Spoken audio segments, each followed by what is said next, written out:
Hello everyone, welcome back to a brand new video.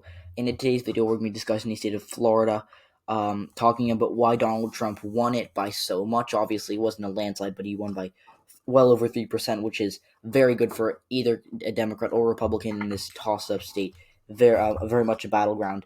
Now, I did predict that Donald Trump would win in Florida, but really, I didn't think that he was going to win by that much. So,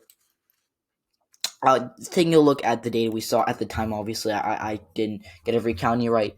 For example, I did think that St. Lucie County would go to Joe Biden.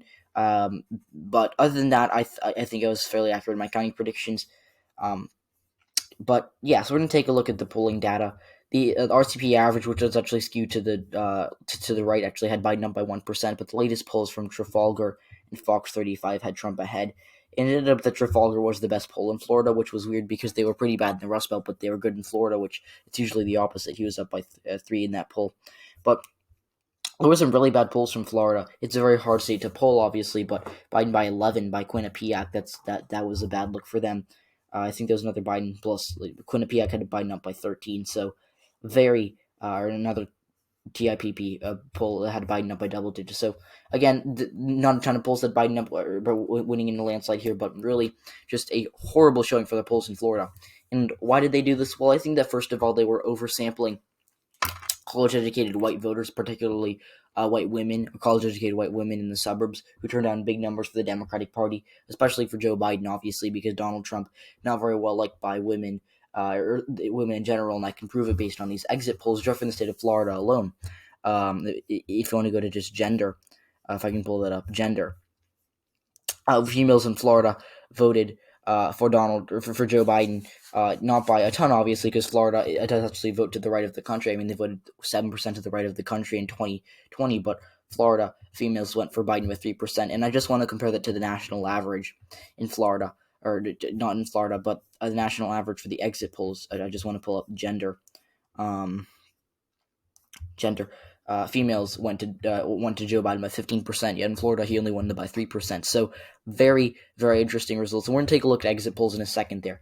But yeah, so let's get started. Obviously, we talked about the polling data, how flawed it was. The best poll was actually Trafalgar, which was not expected, especially in Florida. But whatever, the polls were wrong all across the board this year. And I think it's more of a Trump problem. Obviously, we'll have to see 2024. It'll be the polls' last judgment in 2024 if Trump does not run again, assuming. Now, if he does run again in 2024, which he has a good chance of doing so, then it'll be 2028. I just want to see a presidential election where Trump is not on the ballot, and see if polls continue to underestimate GOP support in most areas. So we're going to take a look at first Miami-Dade County, which was a hot mess for Democrats. In order to win Florida, they have to win Miami-Dade by 20+%. Hillary Clinton, she did very well here. She won by 29%. She did very well with the Hispanic vote. Joe Biden won Miami-Dade by 7%. And to be honest, he could have lost. This is the home of Miami. Big urban area. This is the biggest county in Florida by a lot. Houses well over 1 million people, and just really Miami-Dade County is a Democratic stronghold. I mean, even John Kerry won Miami-Dade County by I think 10% in 2004. Even though George W. Bush got he got 20. No, he got 40% of the Hispanic vote. I don't know why 20% came into my head, but compared to that, George Bush getting 40% of the Hispanic vote in 2004, comparing it to Biden's results in 2020, and Biden actually underperformed. I just want to find. Hold on. Biden actually underperformed Hillary Clinton with the Hispanic vote, but Hispanic Latino Biden won 65-32, but Hillary Clinton, she did a lot better than that. And in the midterms, Democrats got, I think, 70 to 75% of the vote, depending on the state. So, obviously, Biden did horribly with Hispanics. He didn't really campaign in Florida. I think he went there once, but it was mostly Pete Buttigieg and Barack Obama. And this is actually not a bad play by the Democratic Party. Florida does not like far-left candidates. Now, I'm not saying Joe Biden is far-left, but Barack Obama, certainly, he was president for 8 years. He was far from a far-leftist. Pete Buttigieg ran a very moderate campaign.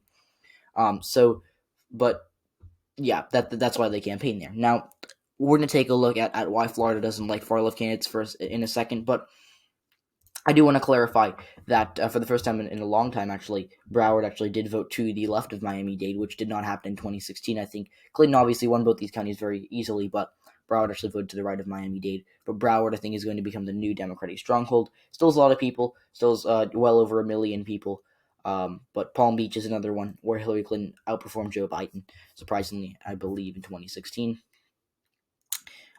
Yes, she won by 15. Biden won by 13. So, yeah. But now going back to the Biden's Hispanic problem. First of all, it's because he just isn't a very appealing candidate for whatever reason to them. I don't really have great data behind this to back it up, but he pulled poorly with Hispanics in the primary. He did very well with the white working class. He did very well with the black vote. He did well with the non-college educated and college educated white vote. But Bernie Sanders really blew him out with the Hispanic vote. Bernie Sanders, as we know, won big in the Nevada caucuses.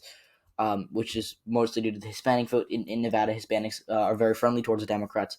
But really, in Miami-Dade, just Joe Biden should have won that county by well over 20%, yet he only won it by 7 because of his Latino problem. And I think, obviously, like I said, he didn't run a campaign focused around them like he did, Black Lives Matter and the working class in the Midwest. But really, I think another reason is because of Alexandria Ocasio-Cortez. And I think that this is, this is a sweeping generalization, but Alexandria Ocasio-Cortez is a self-proclaimed socialist. Donald Trump tied Joe Biden to socialism consistently. He said Biden is a socialist who wants lockdowns. Now, obviously, Biden is far from a socialist. That's not true.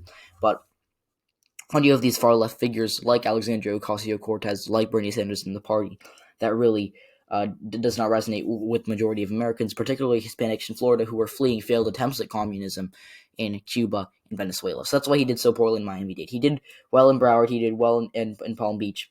Not relative to Hillary Clinton, but he did well in Broward. He also was able to flip Pinellas County, I believe. I think Donald Trump won that in 2016. He won it very narrowly. He won it by just 6,000 votes, or even, I think, 5.5 thousand votes. Whereas in 2020, Joe Biden won Pinellas County by literally 1,000 votes. It was very close. He won it by 0.2%, so that was a very close flip. Now, St. Lucie is kind of the bellwether of Florida, and I actually did state that Biden was going to win St. Lucie, but lose the state by literally less than 1%. And he lost St. Lucie. It wasn't a horrible prediction, but he lost St. Lucie by 2,000 votes. Hillary Clinton lost St. Lucie as well. So Biden actually outperformed Clinton's numbers in St. Lucie. He got 2,000 more votes, or he lost by 2,000 votes less than Clinton did. So in the bellwethers in Florida, and he won Pinellas. He won. He came closer to winning St. Lucie. He also did better in Monroe, I believe. She lost by 7. He lost by like 5 or 6. In Duval County, he was actually able to flip Duval County. As you can see, that's where Jacksonville is. It's a very suburban county. It's been trending blue for a while. And he was able to win Duval County by 4%. Hillary Clinton lost it by, I think, a similar margin. She lost it by 1.5%, 1.4%. So, yeah, but he was able to flip a lot of these counties. He was able to flip Pinellas. He was able to flip Duval. I think he did better in the Leon County. That's where Tallahassee is, the only blue part of the Panhandle. She won Leon County by 25%. Joe Biden won Leon County by 30%. And in Gadsden County, this is another Democratic stronghold next to Tallahassee. He essentially won by the same margins Clinton did. So, yeah. But that's essentially it. Obviously, in the Panhandle, in like East County, it's like solid red counties, like, Jackson County, he improved on Hillary Clinton's numbers. I mean, Clinton lost it by 37. I think he lost it by 35. He lost it by 39. Whoops, that's embarrassing. But in the Panhandle, he actually improved on Hillary Clinton. And that's why, there's a reason that he was able to maintain somewhat competitive. She was able to be somewhat competitive in Florida, even though he really underperformed Clinton in Miami-Dade. It's because he won these counties like Duval County, he won Pinellas County, and he did better in the Panhandle and just Orlando. Seminole County, he also won, which I believe Hillary Clinton lost. So he flipped a few of these swing counties in Florida, but just still, Miami-Dade killed him. And, actually, if he'd done better in Miami-Dade, he would have won the state by, 3% himself. Like, if he'd maintained Hillary Clinton-esque numbers in Miami-Dade and he held on to Duval and Pinellas and Seminole and maintained his gains in the Panhandle and in the Tallahassee metro area, he still would have definitely won the state of Florida by a convincing margin, and it would have been another big win for him. Now, obviously, he doesn't need to think about this too much because he won the election, but Florida was really a bad spot for Democrats. So now we're going to take a look at the exit polls. I did actually, for whatever reason, pull this up. The Senate race between Bill Nelson and Rick Scott, where we saw a similar thing where Bill Nelson ended up winning a lot of these counties. I mean, he won Monroe County by 16 votes. He was able to win St. Lucie County. He won Pinellas County. He won Seminole County. He was also able to win Duval County. He also made Jefferson County competitive. Jefferson County is somewhat competitive, but as you can see here, Clinton lost it by 5%. I mean, it's competitive, but Biden lost it by 7. So that was one of the areas that Biden underperformed Clinton. So, yeah. And then in the governor's race between Rhonda, Henson, and Andrew Gillum, which I predicted wrong in 2018. I said Gillum was going to win. He ended up losing. But I mean, Gillum, he was able to win St. Lucie County. He obviously lost Monroe, but he was able to win Duval. He was able to win Pinellas. He was able to win St. Lucie. So essentially, the bellwethers in Florida: Pinellas, St. Lucie, Duval, and Seminole. And interestingly enough, Gillum won all four, but he just couldn't. He couldn't. He simply just couldn't run up the score enough in Miami-Dade. As I said there, he won by 21%. He needs to win by at least 25. So yeah. Now taking a look at our exit polls in the state of Florida. Those are the national results. And taking a look at Florida. In terms of region, I almost said religion. That would have made me look like an idiot. But in the Panhandle region, Donald Trump won by 17%. Now let's compare that to 2016. Or if I can pull up the Florida polls. I don't know why they make it like no caps. Like, that's cringe. Region. Let's see the region. Whoa. I don't know how they sort this. Region. Well, there we go. Hold on. I have to edit this out. Well, they don't want to show the Panhandle region, but I can tell you Biden outperformed Clinton because he was able to crack 40. I don't think he could do that. Now, in the Orlando / Central Atlantic region, I think Biden did similar to Clinton. They're just based off my head guesses. In Tampa Bay, I think he did slightly better than Clinton, but Trump still won. However, he did, in the Gulf Coast, that's essentially Gulf Coast region right here. Obviously, Trump won. That's solid Trump country. It's basically just Alabama extended. However, in the Miami area, Biden severely underperformed Clinton. This is a landslide Democratic area, yet Trump cracked 40, which was a bad sign for Joe Biden. In terms of the age groups, Biden somehow lost the 30 to 44 voters, a group that he should be winning. He also should be very competitive. He should be losing this by 1%, the 45 to 64%, 64 age voters. He lost it by 9%, 65 or older. Of course, Democrats are losing there, but he should have done a little better. So, Florida, the exit polls did not look good for Joe Biden. We also have to take a look at the age. Just narrowed down. Obviously, he was able to win this, but Joe Biden really should be winning 30 to 39 age voters. Yet they turned out for Trump. It was close, of course, but they turned out for Trump. Now, obviously, the financial situations that are better than 4 years ago turned out for Trump. Worse turned out for Biden. About the same, which is actually, it's about a third of the voters. They went for Joe Biden. Now, taking a look at the condition of the nation's economy, obviously the ones that weren't happy with it voted for the non-incumbent, but the ones who thought it was, excellent or good went for Trump. And, the majority, or the plurality rather, thought it was good, so that was a good sign for Trump. This is only Florida, though, which did vote to the right of the country. Now, party ID, 5% of Democrats voted for Trump, 7% of Republicans voted for Biden, but the independents did break for Biden by a decent amount, which I predicted.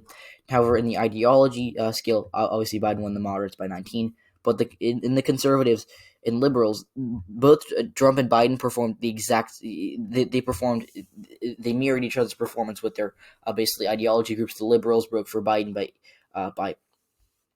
that's 67%, and the conservatives broke for Trump by 67. Now, the black vote, obviously, we're taking a look at this. This is the big, the Hispanic vote right there. That is the big issue that Biden had. But the white vote obviously went for Trump. The black vote obviously went for Biden. The others usually break for Democratic. But the Hispanic vote, Hillary Clinton, she was able to win the Hispanic vote there in big numbers. But Biden made it basically a competitive demographic when in reality it shouldn't have been. So he was able to win by 7, but it's not good enough. You have to run up the score with the Hispanic vote, and Biden couldn't do that. So that's why he lost Florida. Now, to wrap it up, I'm going to say Florida. Certainly the Democrats are running out of candidates there. The Florida Republican Party has done a great job in recent years. I mean, each party as a whole has their incompetent groups. I mean, for the Republicans, the Virginia Republican Party and the Arizona Republican Party are really wetting the bed, I guess. Now, for the Democrats, they have not been able to get organized in Florida. So, yeah. But I think the Democrats need to start running more moderate candidates. And I think they just can't be painted as socialists. That's how they lose in Miami-Dade County. That's how they, not lose, but that's how they perform poorly. They also need to stop running. Andrew Gillum obviously had scandals afterwards. But remember, he was a progressive candidate, and he lost. So, yeah. But they fix Latino problem by running more moderate candidates who appeal to them, and you win Florida. Obviously, like, Democrats are making gains in Duval, they're making gains in Seminole, they're making gains in Pinellas. St. Lucie, obviously, still a bellwether, but that's how Democrats win Florida. So I think they still can, but right now it's going to be an uphill climb for them. So thank you for watching this video. Please consider subscribing if you have not already. Like the video and share it with your friends, and I'll see you on the next one.